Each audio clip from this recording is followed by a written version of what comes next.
अस्सलाम वालेकुम नाज़रीन, उर्दू कवरेज के साथ खुश आमदीद। आज हम मुबश्शिर आर्ट मोहनवाल लाहौर में मौजूद हैं और ये बहुत बड़े यूट्यूबर हैं जो कि फ़न ख़ताती और कैलीग्राफी सिखाते हैं लोगों को। आज हमसे कुछ सवालात करेंगे, हमारे साथ रहिएगा। अस्सलाम वालेकुम मुबश्शिर भाई। वालेकुम सलाम। कैसे हैं भाई? शुक्र अल्लाह का, आप सुनाएं कैसे हैं? ठीक हैं, खैरियत से हैं? जी माशाल्लाह। सबसे पहले मैं आप लोगों का शुक्रिया अदा करना चाहूँगा कि आप उर्दू कवरेज यूट्यूब चैनल की तरफ से मेरे पास तशरीफ़ लाए। तो बहुत खुशी हुई कि माशाल्लाह जिस तरह से आप उर्दू कवरेज यूट्यूब चैनल की जानिब से जिस तरह से आप उर्दू ज़ुबान को प्रमोट करने की कोशिश कर रहे हैं और एज़ ए पाकिस्तानी अपना करदार जो है बखूबी सर अंजाम दे रहे हैं। तो बहुत शुक्रिया आपका कि आप तशरीफ़ लाए। मुबश्शिर भाई, आप इस कैलीग्राफी ख़ताती के शोबे से कैसे मुंसलिक हुए? बेसिकली ये स्टार्टिंग मेरी जो है ये स्कूल लाइफ से ही हुई। स्कूल लाइफ में जब ड्राइंग किया करते थे, जब कैलीग्राफी करते थे या कुछ लिखते थे, कोई राइटिंग वगैरह करते थे, तो बहुत ज़्यादा जो है शौक़ पैदा होता था कि पहले से बेहतर बनाने की कुछ करें। तो बस इसी जद्दोजहद में दूसरों से आगे निकलने के शौक़ में बस इसी तरह से ये जो है मेरा जो शौक़ है परवान चढ़ता गया और इसी तरह से फिर जब स्कूल की तालीम से मैं फ़ारिग हुआ, उसके बाद फिर मैंने किसी पेंटर के साथ अटैच होके, जैसे मेरे उस्ताद जावेद साहब हैं जिनका मैं अक्सर ज़िक्र करता हूँ, तो उनसे सीखा और फिर यही मेरा रोज़गार का सिलसिला बन गया। मुबश्शिर भाई, जहाँ तक मुझे मालूम है कि आपने इस कैलीग्राफी के शोबे को खैरबाद भी कह दिया था, इसकी कोई ख़ास वजह है? जी बिल्कुल, जैसा कि आप सब जानते हैं कि इसमें कोई शक नहीं कि कैलीग्राफी का शोबा है जो इसको एक दफ़ा बहुत बुरे तरीके से ज़वाल आया, बहुत बुरे तरीके से ये मुतासर हुआ है ये शोबा, कि जितने भी कैलीग्राफर हज़रात थे इनका जो है मामला, जो रोज़गार ज़िंदगी थे, वो एक बार बहुत बुरे तरीके से डैमेज हुए। इसमें मैंने बाज़ औक़ात कुछ चीज़ें ऐसी भी देखी कि जिस तरह से मेरे उस्ताद मोहतरम जिनसे मैंने ये सीखा था, उनके मैंने हालात वगैरह देखे, जिस तरह से मामलात ज़िंदगी के देखे, कि मैं जब उनके जैसा बनने की ख्वाहिश करता था तो मैं नज़र आता था कि मैं तकरीबन कोई ज़िंदगी के 20 से 30 साल लगा के जब इस मेयार पे, जब इस मुकाम पे पहुँचूँगा तो फिर मैं क्या होऊंगा। तो जब मैंने अपने उस्ताद की ये हालत देखी कि यार मेरे उस्ताद मोहतरम जो हैं वो इस वक्त ज़ीरो हैं, यानी कि बिज़नेस के हिसाब से, पैसे के हिसाब से, कमाने के हिसाब से उनके पास इस वक्त कुछ भी नहीं। तो फिर मैंने सोचा कि यार ये 20-30 साल या 20 साल या 15 साल भी मैं अपनी ज़िंदगी के ज़ाया करके और फिर इस जो है लेवल पे पहुंचने के बाद भी अगर मेरी जेब में कुछ नहीं होगा तो मेरा ख़्याल है कि ये काम मुझे नहीं करना चाहिए। तो इसलिए थोड़ा सा इसे मैं एक बार बैक हुआ। तो बस यही वजह थी कि मैंने एक बार इसको खैरबाद कह दिया और फिर मैं अपनी फ़ील्ड थोड़ी चेंज कर गया था। अच्छा, उसके बाद फिर आप एडवर्टाइजिंग के शोबे में आए, तो वो कैसे आए? बेसिकली ये पेंटर की फ़ील्ड या कैलीग्राफ़र की फ़ील्ड ये कहीं ना कहीं जाके एडवर्टाइजिंग शोबा से ही मुंसलिक होती है। जैसे कि ये पेंटर्स आप देखते होंगे कि साइन बोर्ड लिखे जाते हैं, बैनर्स लिखे जाते हैं, ये पब्लिसिटी के लिए ही लिखे जाते हैं। तो बेसिकली ये एडवर्टाइजिंग की ही फ़ील्ड थी। बस ये है कि इसमें थोड़ा चेंज ये आया कि फ्लैक्स बनाने वाले या फिर जो प्रिंट मीडिया वाले हैं, इन्होंने इस साइड को तकरीबन कवर कर लिया था। तो मैं इस फील्ड में आया कि मैंने ग्राफिक डिज़ाइनिंग सीखी। ग्राफिक डिज़ाइनिंग के बाद फिर मैंने प्रॉपर फ्लैक्स जो है डिज़ाइनिंग करना शुरू की, साइन बोर्ड बनाने शुरू किए। तो बस फिर इस फील्ड में इस तरह से आगे निकलते निकलते अल्हम्दुलिल्लाह आज मुबश्शिर एडवर्टाइजिंग एजेंसी के नाम से हम लाहौर में बहुत अच्छे तरीके से जो है अपना ये काम कर रहे हैं। और ये लाहौर में ही नहीं बल्कि दूसरे शहरों में भी साइन बोर्ड की सर्विसेज जो हैं वो हम प्रोवाइड कर रहे हैं और माशाल्लाह बहुत ज़बरदस्त बिज़नेस चल रहा है। अच्छा मुबश्शिर भाई, फिर आपने यूट्यूब चैनल भी बना लिया, वो कैसे बनाया, वो कैसे स्टार्ट किया फिर? बेसिकली यूट्यूब चैनल बेसिकली जो मेरे दोस्त थे वो कुछ मेरे पास आते थे तो वो देखते थे कि यार मुबश्शिर भाई माशाल्लाह आप इतना प्यारा लिखते थे। क्योंकि मैंने जब आपको बताया कि जब बिज़नेस ये स्टार्ट किया एडवर्टाइजिंग का, तो फिर तकरीबन जो कैलीग्राफी का शोबा था इसको खैरबाद कह चुका था। तो मेरे जो दोस्त थे वो मेरे पास आते थे, वो देखते थे, मुतासर होते थे जो मेरी पेंटिंग्स वगैरह बनी हुई थी या फिर मेरे कोई राइटिंग वगैरह के जो कोई साइन बोर्ड वगैरह लिखे हुए थे, उनको देख के वो बड़े मुतासर होते थे। तो वो कहते थे कि यार अगर आप ये एक एक्स्ट्रा काम करना जानते हैं तो फिर क्यों नहीं आप अपना यूट्यूब चैनल बनाते। बेसिकली लोग सीखेंगे, सीखने के बाद जो है आगे का आगे ये एक इल्म जो है वो बढ़ता चला जाएगा। इसको आप फ़रोग़ दें, अगर आप कर सकते हैं तो दूसरों को भी सिखाएँ। तो ऑनलाइन बेशुमार स्टूडेंट्स हैं जो आपसे सीख सकते हैं। तो ये मुझे आइडिया क्लिक किया और उसके बाद मैंने अपना यूट्यूब चैनल बनाया और अल्हम्दुलिल्लाह मुझे इस बात का जो है बहुत खुशी होती है जब मैं ये सोचता हूँ कि ज़ीरो से स्टार्ट किया था और अल्हम्दुलिल्लाह आज माशाल्लाह 1 लाख से ज़्यादा सब्सक्राइबर मौजूद हैं। माशाल्लाह। बटन भी आ चुका है। अच्छा मुबश्शिर भाई, आपको उर्दू ज़बान और कैलीग्राफर्स को प्रमोट करने का ख्याल कैसे आया? हाँ, बेसिकली मुझे जो कुछ भी अभी तक जो मिला है, जो अता हुआ है, ये सब जो है इसी शोबा की मेहरबानी है कि अगर मैं कैलीग्राफी शोबा से मुंसलिक ना होता, अगर मैं पेंटर ना बनता, अगर मैं एडवर्टाइजिंग फील्ड में ना आता, तो शायद मैं आज कुछ भी ना होता। तो ये मैं पहले भी ये बात बता चुका हूँ कि ये जो आर्ट है इसका मेरे ऊपर एहसान है। इस आर्ट ने मुझे इतना कुछ अता किया कि जिसके काबिल मैं शायद नहीं था, और अगर ये आर्ट मैं ना सीखता तो शायद मैं, जिस तरह से पहले भी कहता हूँ, कि किसी फैक्ट्री में या किसी ऐसी जगह पे मुलाजिम होता कि आप लोग मुझे ना जानते होते। तो बेसिकली जब इस आर्ट ने मुझे इतना कुछ अता किया, इतनी इज़्ज़त जो है वो बख्शी, इसके बाद मुझे ख़्याल आया कि मैं अपने इस शोबा के लिए कुछ ना कुछ करूं। तो बस फिर इस शोबा के लिए कुछ करने की जब नीयत की, जब ये ठान ली, तो फिर इसके बाद फिर मैंने वही काम किया बेसिकली जिस तरह से एक इंसान की फ़ितरत है, जैसे एक इंसान की नेचर है। जैसे एक मिसाल है, एक बिल्डिंग में आग लग जाए तो सबसे पहले इंसान क्या करता है? सबसे पहले इंसान भागता है, वहाँ से भाग के दौड़ के अपनी जान बचाता है। जब उसकी अपनी जान बच जाती है, उसके बाद उसे ख़्याल आता है कि मेरा फ़लाँ दोस्त, मेरा फ़लाँ भाई, फ़लाँ भी बिल्डिंग में मौजूद था जिसको मैं नहीं लेके आया। फिर वो दोबारा वापस जाएगा उस बिल्डिंग में, जाके उसको निकालेगा। तो ये एक इंसानी फ़ितरत है कि सबसे पहले इंसान अपना करता है, फिर उसके बाद दूसरों का करता है। तो इसी तरह से ये, अगर इस फ़ील्ड में से मैं एक बार पीछे हुआ, फिर मैंने अपना एडवर्टाइजिंग फ़ील्ड में आया, फिर क्योंकि वो भी इसी की एक शाख थी।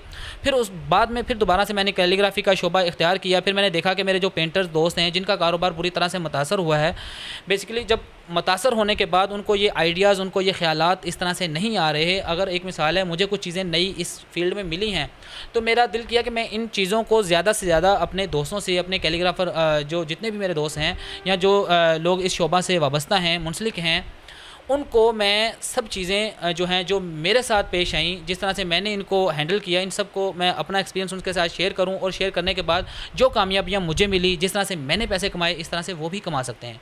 तो दुनिया बहुत बड़ी है, बहुत ज़्यादा काम है, और मैं चाहता हूं कि ज़्यादा से ज़्यादा लोगों को मैं इन्फॉर्मेशन प्रोवाइड करूं कि आप जो हैं आएँ, मेरे साथ मशवरा करें, मुझसे यूट्यूब पे, मुझसे इंस्टाग्राम पे, मुझसे फ़ेसबुक पे, मुझसे किसी भी तरह से वो रब्ता करें, मेरे मोबाइल नंबर पे कॉल करें। जिस तरह से भी हो सकता है, मैं अपने कैलीग्राफ़र दोस्त जो हैं, जितने भी हैं, वो उनकी जितनी भी हेल्प कर सकता हूँ, मैं हर तरह से उनके लिए हाज़िर हूँ। कैलीग्राफ़ी इंस्टीट्यूट बनाएँ या फिर एडवर्टाइजिंग एजेंसी बनाएँ, किसी भी तरह से। तो इसी फ़ील्ड में रहते हुए बेशुमार तरीके हैं कामयाब होने के। इंशाअल्लाह वो मैं अपने कैलीग्राफ़र हज़रात से शेयर करूँगा और इनको बताऊँगा कि ये भी कामयाब किस तरह से हो सकते हैं। अच्छा मुबशर भाई, जो आपकी कोशिशें हैं कैलीग्राफर्स और ये खतातों को प्रमोट करने की, किस हद तक कामयाब हुई? बेसिकली इसमें मुझे बाज़ औक़ात बड़ी खुशी भी हुई है, किसी हद तक मायूसी भी हुई है। बेसिकली चीज़ ये होती है कि आपको कोई बंदा रास्ता दिखा सकता है कि आप इस तरह से इस रास्ते पे चलते चलते हुए फ़लाँ जगह पे आप पहुंच सकते हैं। कामयाबी का आपको रास्ता बता सकता है, आपको एक प्रॉपर गाइडलाइन दे सकता है। मगर कामयाब आपको दुनिया में कौन बना सकता है? मैं आप लोगों से अगर ये सवाल पूछूं और आप अगर ईमानदारी से इस बात का जवाब दें, तो आप यही कहेंगे कि आपको कामयाब बनाने वाली ज़ात सिर्फ़ और सिर्फ़ आप खुद हैं। आपको दुनिया का बंदा कोई भी कामयाब नहीं कर सकता जब तक आप खुद नहीं चाहते। तो चीज़ ये होती है कि एक उस्ताद का काम या किसी भी मशवरा देने वाले का काम ये होता है कि वो आपको एक गाइडलाइन दे, और जो कामयाब होना चाहते हैं लोग, वो क्या करते हैं कि उस गाइडलाइन पे चलते हुए अपनी ज़िंदगी को कामयाब बनाते हैं, सक्सेसफुल करते हैं। तो कई ऐसे दोस्त हैं, इंशाअल्लाह आप देखेंगे कि मंज़र आम पे आएंगे और वो इस बात का इकरार करेंगे इंशाअल्लाह कि इस यूट्यूब चैनल मुबशर आर्ट्स की बदौलत हम अपनी ज़िंदगी को बदलने में कामयाब रहे। और इंशाअल्लाह बेशुमार ऐसे लोग हैं कि जो अपनी एक जो उस पे मंज़िल पे रवां दवां हैं। तो इंशाअल्लाह ऐसे कई कैलीग्राफ़र हज़रात आप लोगों के इंशाअल्लाह सामने आएंगे कि जो इस बात को जो है कहेंगे आपके सामने कि भी हम भी इसी तरह से इसी रास्ते पे चलते हुए अपनी ज़िंदगी को कामयाब बना चुके हैं। तो कुछ ऐसे लोग भी हैं कि जिनको बहुत ज़्यादा टाइम भी दिया, जिनको करने की कोशिश भी की, मगर फिर वही बात कि जिस इंसान के पास जो चीज़ होती है वो वही बांटता है। उनके पास सिर्फ मायूसी थी, उनको बहुत ज़्यादा मोटिवेट करने की कोशिश की, बहुत ज़्यादा उनको बदलने की कोशिश की, मगर फिर भी वो बैक पे ही आए। तो बहरहाल कोई नहीं, मुझे इस बात की खुशी है कि चलें, मैं फ़र्ज़ करें एक मिसाल है 10 बंदों को मैंने अपना पैगाम पहुँचाया, उसमें से एक मिसाल है 2 भी कामयाब होते हैं, तो मैं कहता हूँ कि मेरी ज़िंदगी का मकसद पूरा हो गया। मुबशर भाई, आपकी नज़र में कैलीग्राफर्स के ज़वाल की वजह क्या है? बेसिकली सभी जानते हैं कि ये कैलीग्राफर्स का जो शोबा है, इसकी जगह प्रिंटिंग मशीनों ने ले ली थी, जिसकी वजह से कैलीग्राफर्स का काम तकरीबन ख़त्म होने की उस पे आ गया। और जैसा कि पहले दीवारें लिखी जाती थी, वॉल चॉकिंग वगैरह होती थी, तो उसमें जो कैलीग्राफर्स थे ये एक दिन में एक कैलीग्राफर का एक नॉर्मल से नॉर्मल अगर अंदाज़ा लगाया जाए तो उस वक़्त एक दिन में कोई 20 से 30 हज़ार रुपया एक दिन में कैलीग्राफर आसानी से कमा लेता था, एक दिन में। और जबकि एक नॉर्मल अगर हेल्पर की अगर लगाई जाए तनख्वाह का अंदाज़ा, उस वक़्त 2200 एक हेल्पर की तनख्वाह होती थी। अब सोचें कि 2200 एक हेल्पर एक महीने में कमाता था, और जबकि एक कैलीग्राफर, एक ख़तात जो था वो एक दिन में 20 से 30 हज़ार आसानी से कमा लेता था। तो जब ये मशीनें आईं तो अचानक से जो है एक कारोबार उनका मुतासर हुआ। तो ये सारे जो कैलीग्राफर हैं इन्होंने काम वो किया कि एहतजाज करना शुरू कर दिया कि जनाब जो वॉल चेकिंग है उसको बहाल किया जाए, साइन बोर्ड जो हैं वो दोबारा आएँ। तो ये बात कुछ इस तरह से है कि जैसे एक मैं मिसाल देता हूँ कि अभी ये जो मोमबत्ती बनाने वाले हैं या ये जो दिए वगैरह होते थे, चिराग होते थे पहले जो जलाए जाते थे ना घरों में रोशनी करने के लिए, अगर एक मिसाल है वो सारे बंदे मिल के एहतजाज करना शुरू कर दें कि भाई ये बल्ब जो हैं ये बंद कर दें, एनर्जी सेवर ख़त्म कर दें, ये एलईडी बल्ब ने आके हमारा कारोबार मुतासर कर दिया है, तो क्या करेगी गवर्नमेंट? क्या करेगी गवर्नमेंट आप लोगों के लिए? क्या ये बल्ब दोबारा से ख़त्म हो सकते हैं? ये एनर्जी सेवर ख़त्म हो सकते हैं? ऐसा बिल्कुल मुमकिन नहीं। तो इसी तरह से ये जो प्रिंटिंग मशीनें जो आई हैं इसके बाद कैलीग्राफर को चाहिए था कि प्रॉपर जो है अपने शोबे को दोबारा से देखते कि हम किस जगह पे आके किस तरह से बिज़नेस नए अंदाज में कर सकते हैं। इन्होंने वही पुरानी तकनीक वही सोची हुई थी कि हमने सिर्फ़ और सिर्फ वॉल चेकिंग करनी है, सिर्फ़ और सिर्फ बैनर्स लिखने हैं। जब आप इस तरह की सोच रखेंगे तो भाई आप ना कुछ कमा सकेंगे, ना अपने आप को कामयाब कर सकेंगे, ना ही आप अपने बच्चों को कोई फ्यूचर दे सकेंगे। जैसे कि आपने सवाल किया है कि मेरी नज़र में इनकी जो ज़वाल की वजह है वो यही है कि इन्होंने अपने आप को अपग्रेड नहीं किया। इन्होंने ये नहीं सोचा कि हम किसी और तरह से भी इस फील्ड से पैसे कमा सकते हैं, किसी और तरह से भी हम जो है अपने आप को कामयाब बना सकते हैं। तो इस वजह से ये नाकाम हुए हैं। मुबशर भाई, क्या कैलीग्राफी खताती इसका कोई अरूज दोबारा मुमकिन है? अगर है तो वो कैसे मुमकिन है? बिल्कुल, बिल्कुल इसका अरूज मुमकिन है, और बल्कि मैं कहता हूँ जो मेरी नज़र में ये फ़ील्ड जो है बहुत ज़्यादा इसमें पैसे कमाए जा सकते हैं, और ये बहुत ही ज़बरदस्त किस्म की फ़ील्ड है। दूसरी जितनी भी फ़ील्ड हैं मुझे सबसे ज़्यादा अपनी फ़ील्ड ये कैलीग्राफी की फ़ील्ड ही पसंद है। इसमें पैसे आप इस तरह से कमा सकते हैं, बेसिकली इसमें 3 से 4 शोबे निकलते हैं इस कैलीग्राफी की फ़ील्ड में से। एक तो ये है कि आप कैलीग्राफी अच्छी करना जानते हों, आप जानते हों कि बच्चों को किस तरह से ये सिखाई जा सकती है।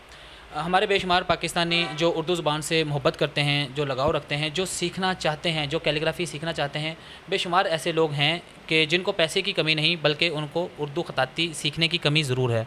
तो वो चाहते हैं कि वो सीखें। उनको सिखाने के लिए अगर एक मिसाल है कैलीग्राफर्स प्रॉपर एक एकेडमी बनाएं या फिर कोई ऑनलाइन ऐसा सेटअप बनाएं कि वो उन कस्टमर को वो किसी तरह से कैच कर सकें। वो चाहे यूट्यूब चैनल बनाएं या फिर फेसबुक पेज पे अपनी एडवर्टाइजमेंट करें। तो अगर वो ऑनलाइन सिखाना शुरू करें, इस तरह से हम खुद भी इस वक्त करवा रहे हैं। जो बाहर के स्टूडेंट्स हैं जो प्रॉपर लाइव आके 1 to 1 सीखते हैं, उनकी एक महीने की फ़ीस 50,000 रुपये है। अगर फ़र्ज़ करें आप 40,000 50,000 रुपये एक स्टूडेंट से लेते हैं, तो आपको 10 से 15 अगर स्टूडेंट मिल जाएँ या 4-5 स्टूडेंट भी फ़र्ज़ करें मिल जाएँ, तो आप 2 से 2.5 लाख 3 लाख रुपया आसानी से कमा सकते हैं। यही कैलीग्राफी की फ़ील्ड, सिर्फ़ कैलीग्राफी आपने आगे सिखानी है, सिर्फ़ डिलीवर करनी है, एक चीज़। दूसरी चीज़, इसी तरह से आप अगर कैलीग्राफी के शोबे को आप जानते हैं तो आप जानते होंगे कि जो पेंटर, जो साइन बोर्ड बैनर्स लिखने वाले पेंटर्स थे, ये कैलीग्राफर हजरात, आप सोचें जो ब्रश से इतने खूबसूरत कलर्स भरते थे अपने साइन बोर्ड पे, बैनर पे, अगर वो कंप्यूटर की फील्ड में आए, अगर वो ग्राफिक डिज़ाइनिंग में आए तो क्या कमाल करेंगे। अब आप सब जो हैं इस बात को सोचें कि जो कुछ ऐसे पेंटर देखें कि जो पेंटर ग्राफिक डिज़ाइनर बने, आप जाके देखें, आप हैरत ज़दा हो जाएंगे कि भाई इन जैसी डिज़ाइनिंग हमने कभी नहीं देखी। जो पेंटर इस फील्ड में आए, जिन्होंने ग्राफिक डिज़ाइनिंग सीखी, वो माशाल्लाह बहुत ही खूबसूरत किस्म की ग्राफिक डिज़ाइनिंग करते हैं। अब अगर वो ग्राफिक डिज़ाइनिंग की फील्ड में आते हैं तो वो साइन बोर्ड बनाना, फ्लैक्स बनाना, इसमें बहुत बहुत हद तक बहुत जल्द कामयाब हो सकते हैं। तीसरी फील्ड इसमें से निकलती है पेंटिंग की। पेंटिंग की फ़ील्ड ऐसी है कि जिसमें पेंटिंग वाले जो कैलीग्राफर्स होते हैं या पेंटिंग वाले जो पेंटर्स होते हैं, ये बहुत ही एंड लेवल की इनके पास महारत होती है। अगर ये पेंटिंग्स बना के, कैलीग्राफीज़ बना के प्रॉपर इंटरनेट पे सेल करना शुरू करें, इंटरनेट पे बेशुमार क्लाइंट है और बहुत ज़्यादा क्लाइंट है। बेसिकली जो पैसे वाले लोग हैं, जिनके पास बहुत पैसा है, उनके पास टाइम नहीं होता। बेसिकली उनके पास टाइम नहीं होता। अगर उनको वही चीज़ आप उनके घर पहुंचा दें, यानी कि आप कुछ इस तरह से अरेंज करें, वेबसाइट बनाएं या फिर ऑनलाइन कुछ ऐसा सेटअप बनाएं कि अपनी पेंटिंग्स दुनिया को दिखा दें।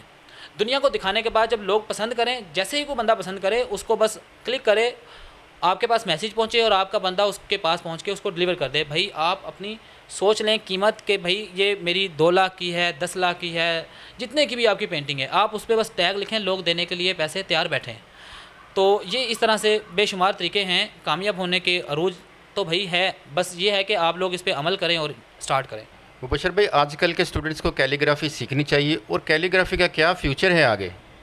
जी बिल्कुल, कैलीग्राफी ज़रूर सीखनी चाहिए बच्चों को। बेसिकली देखें, बच्चों को स्कूल में उर्दू लिखनी तो होती है, अगर एक मिसाल है इनकी उर्दू राइटिंग बेहतर होगी तो इनका ज़ाहिर सी बात है कि रिज़ल्ट भी शानदार होगा। इसके अलावा अगर आपने मुस्तकबिल की बात की है तो कैलीग्राफी एक वाहद ऐसा शोबा है कि जिसमें किसी किस्म का भी कोई शॉर्टकट नहीं। अगर फ़र्ज़ करें एक आप अपना सेटअप बनाते हैं, कोई अपना नाम बनाते हैं कामयाब होने के लिए, कोई अपनी एक दुकान बनाते हैं, तो जो आपने नाम बनाया होगा उस नाम पर पहुंचने के लिए अगर आपका कोई कंपटीटर मार्केट में आए और वो यही चाहे कि मैं, जैसे एक मिसाल है, एक बंदे ने 10 साल लगाए हैं या 20 साल लगाए हैं अपनी मेहनत करके एक लेवल पे अब आके पहुंचा है, उसने अपनी एक दुकान बहुत कामयाब बना ली है। उसके बाद कोई बंदा इन्वेस्टमेंट करके, बहुत ज़्यादा पैसे इन्वेस्ट करके चाहे कि मैं इस नाम से आगे निकल जाऊँ, तो ऐसा पॉसिबल नहीं है। क्यों? क्योंकि ये बेसिकली एक प्रैक्टिस है।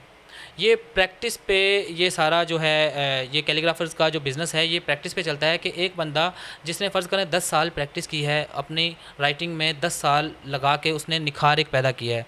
अगर कोई बंदा चाहे कि मैं 1 साल में या 2 साल में मुसलसल मेहनत करके इसके 10 साल के बराबर पहुंच जाऊं, तो ऐसा हरगिज़ भी मुमकिन नहीं है और ना ही कोई बंदा बहुत सारी इन्वेस्टमेंट करके उसके लेवल पे पहुंच सकता है।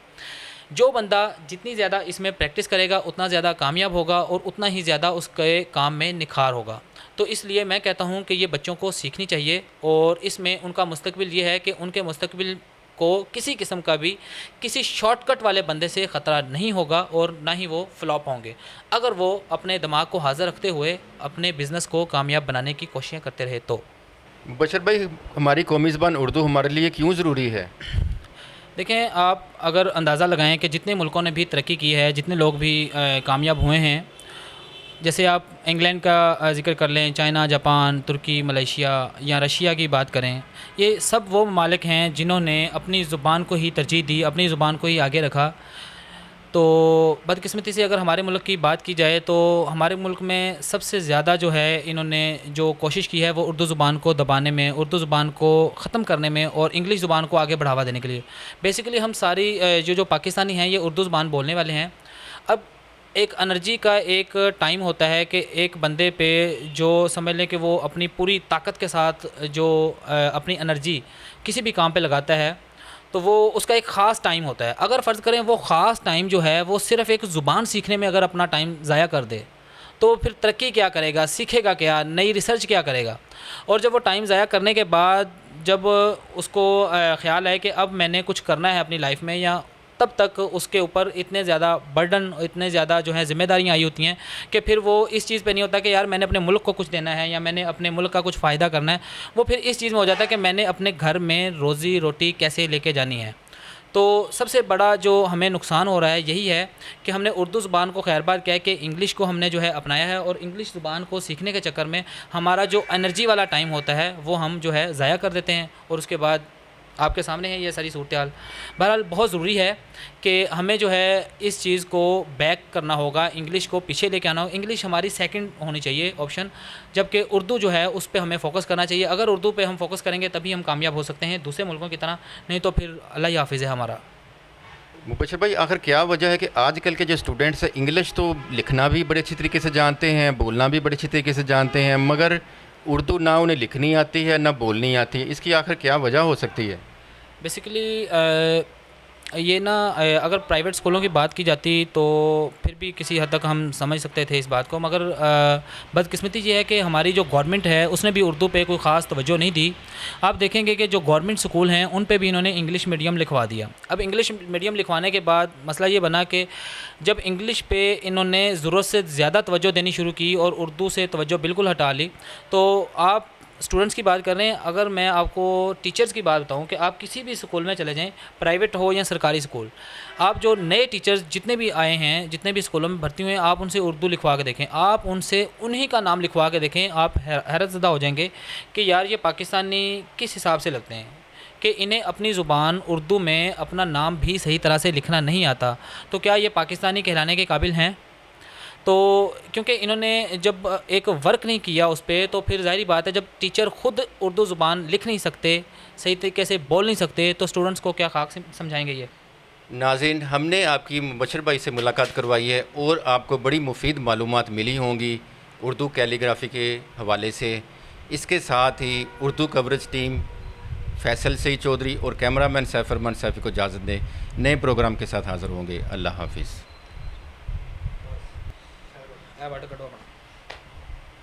मुक्के मार के हो गए। चले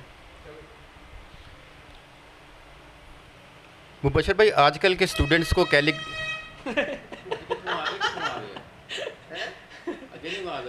बस